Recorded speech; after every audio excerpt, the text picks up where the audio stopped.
আল্লাহ তাআলার কুদরতি পা জাহান্নামের ভেতরে ঢুকিয়ে দিবেন। জাহান্নামের সবচাইতে হালকা আযাব হলো ওই ব্যক্তির আযাব যার পায়ে দুটো জাহান্নামের আগুনের জুতা পুড়িয়ে দেয়া হবে। ওই আগুনের উত্তাপে তার মাথার মগজগুলো ভাতের মারের মতো টপ টপ টপ টপ করে বেয়ে বেয়ে পড়বে।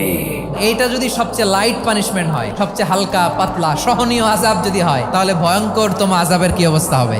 জাহান্নামের অবস্থা এত ভয়ঙ্কর হবে, জাহান্নামের ভেতরে লক্ষ লক্ষ কোটি কোটি কাফির মুশরিককে দেওয়ার পরেও জাহান্নাম বলবে হালমিম মাজিদ, আরো আছে নাকি, আরো দাও, আমার ক্ষুধা নিবারণ হয় নাই। জাহান্নামে তো উত্তপ্ত হবে, জ্বলন্ত হবে, ভয়ঙ্কর হবে। জাহান্নামের এক অংশ আরেক অংশকে খেয়ে ফেলবে। আল্লাহু আকবার। জাহান্নামের রক্ষী ফেরেশতারা কি করবে তারা নিজেরাও বুঝতে পারবে না। কোনো কিছুতেই যখন জাহান্নামকে শান্ত করা যায় না, আল্লাহ তাআলা তার কুদরতি পা জাহান্নামে ঢুকিয়ে দিবেন। দেওয়ার সাথে সাথে জাহান্নাম থেকে আওয়াজ আসবে, কাত বিইজ্জাতিকা ওয়া বিকারামিকা, আল্লাহ আপনার ইজ্জতের কসম, যথেষ্ট হয়েছে, আর লাগবে না। সুবহানাল্লাহ বলেন।